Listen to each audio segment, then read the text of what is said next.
You're welcome back. This is Newsfile. It's your most authoritative news analysis platform, and here on Newsfile, we put Ghana first. Right, Felicity Nelson.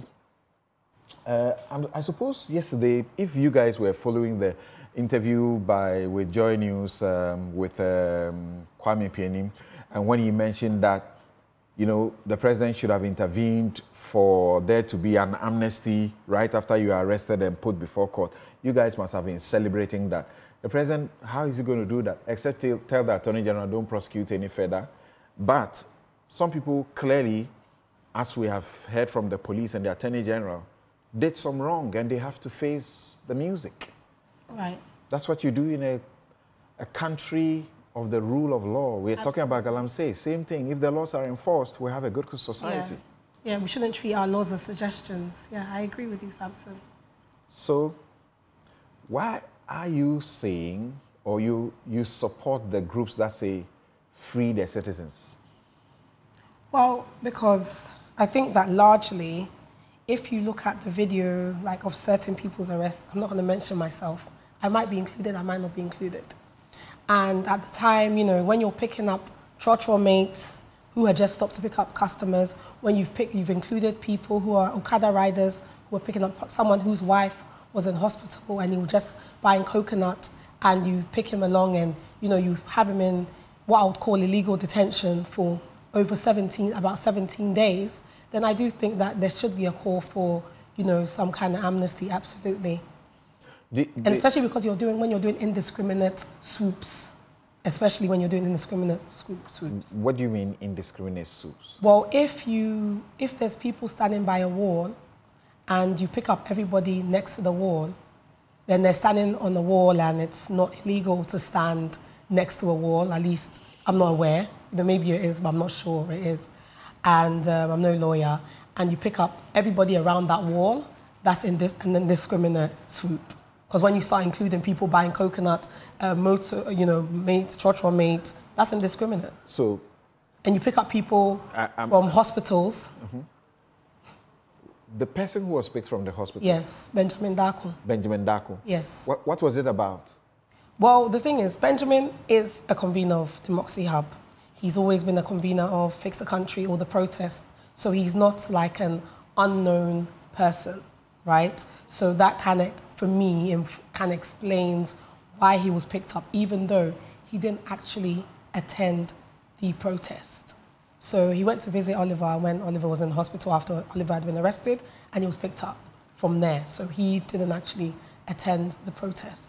And, you know, the media was there, so I'm saying this especially because the media, there's pictures, there's videos, and, you know, I'm actually kind of imploring the media or anybody to show a single video or a picture. But they may argue that as a convener of the demonstration, right, you don't have to be physically there because by law, the organizers have responsibilities. The law says if things go wrong, there's damage to public property, the organizers will be held responsible, even though that is a civil aspect. It's not criminal. Right. So they may have to defend why that's not what's happened. They are arresting. Okay. That's not what's happened at all. People are very mad at Oliver for taking the key to the police tow truck. Right. Because they say there's no provocation. Why did he take it? Okay, so I wasn't actually there when he took the key. So I just want to make that clear. I wasn't there. I was still at home at the time. But I've seen videos, and people who were there, I got accounts from people who were there, saying that at the time it was the truck for our supplies. This was the truck that had like the water, the placards and everything. And people were standing, when they tried to tow the truck, people were actually standing in front of the truck trying to stop them from towing it. So whilst the police would have trampled people who were trying to stop them from towing the truck, because people were like lying on the floor, sitting on the car and all of that, so they would have actually come to some kind of harm. So that seems to explain, from watching the videos, and that's some kind of an explanation for what happened with Oliver. But again, I said, I wasn't there, I didn't see this for myself. So I've seen videos from the videos of him taking the key. I've also seen videos of the people who were like lying on the car trying to, say, no, you can't take the car, that kind of thing. So I don't think that enough, I can just say the police did not make enough of an effort to actually remove the people who had stopped, who were like lying on the floor in front of the car and that. So they didn't actually try and get them out of harm's way. So that I can see that clearly from the videos. I've seen the video too. It's very concerning. Yeah. That the police tried to tow your supplies vehicle away. Yeah. And people were standing trying to prevent, and they were still trying to do so. Now, look, the court will determine whether somebody is guilty or not. Absolutely. For burning on the Party street, paraphernalia. blocking roads to essential service providers like the 37 military hospital and the party stuff. But some of us have been very angry, and you would have heard me, that you don't use an unlawful means to correct an unlawful thing. Once you say something is unlawful, you take the lawful processes. It's taking how many days to get out of custody? Okay, so I just want to start with the fact that when I was, taken by the police did not actually tell me I was under arrest. I was actually doing a Facebook Live. They grabbed me, wrestled my phone out of my hand. They didn't say you're under arrest for X, Y, and Z.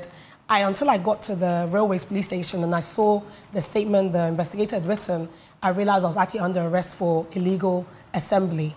So my rights in terms of making a phone call, in terms of being able to contact family, none of that was ascribed to at the time. And so I want to start with those unlawful acts. And then once bail was granted, and then while I was in police custody as well, when I was moved to Cantonment police station, when I got there, I said I needed to call my family. So from the time my phone was taken, when I was arrested, when I was arrested, the police had my phone for about a good 10 days. I had not seen my phone. So I didn't actually have my phone at the police station. So I got to the police station, I said, I need to call my family. I'm asthmatic. I need to let them know so they can bring my inhaler.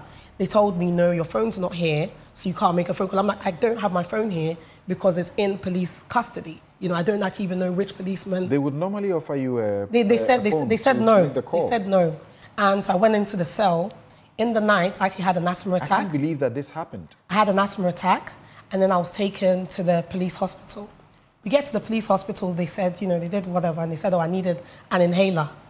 And it was 140 cedis, and the policeman who took me to the police hospital did not have 140 cedis, so they said they couldn't afford to buy the inhaler. So there was a lot of back and forth between them and the doctor saying, oh, because of course, when you're a suspect... You eventually got it? No, I didn't get it. So they went around to get me... Come on, this is a situation which means you literally could die. And I have family members who have died from, asthma attacks, and they had to do like something else called nebulization. So they bought the mask and then they kind of... I know about that. Yeah, so that ended up having to do... So that was 75 cedis, so that they could afford.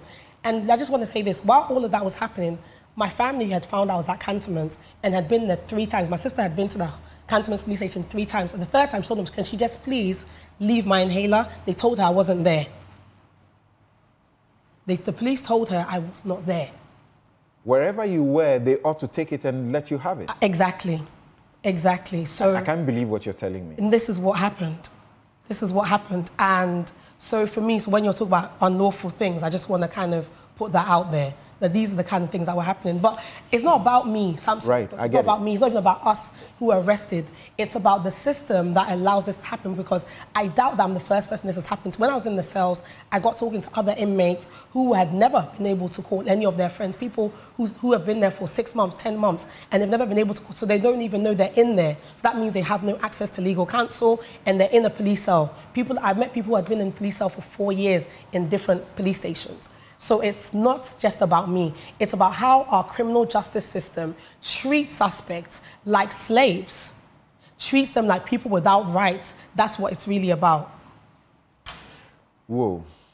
But there are those who say, whilst we all cry around that, those of us who think there's injustice being done to you, cry around that you're being held wrongly and so on and so forth, you guys just may be happy that you wanted to do a 3-day thing and you've ended up securing a situation where the entire nation and the world has given attention for 3 weeks or more. Absolutely. The thing is, one thing that kept me going whilst I was in the cell was knowing the conversation was ongoing. So for me, I felt like, I've actually achieved me losing my liberty was worth something.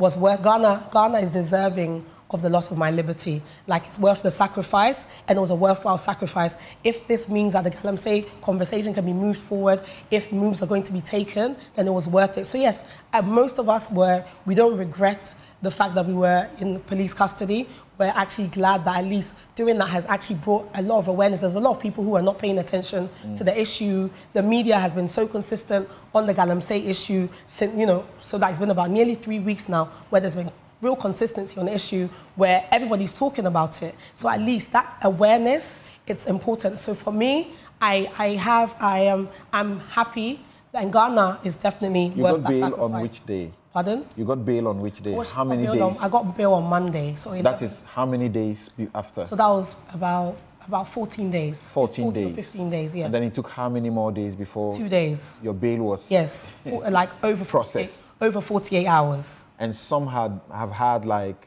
17, 18 days. Yes. No, and so the last group got theirs the next. So some people had got bail and got theirs 3 days later. Okay. We will schedule a special time to have, maybe all of you, to have a discussion and to look into the law, and to also examine whatever lessons may be learned in these processes and in organizing elections. But thank you, organizing demonstrations. But thank you very much for making time to be with us. Thank you for having me. Felicity Nelson. Right.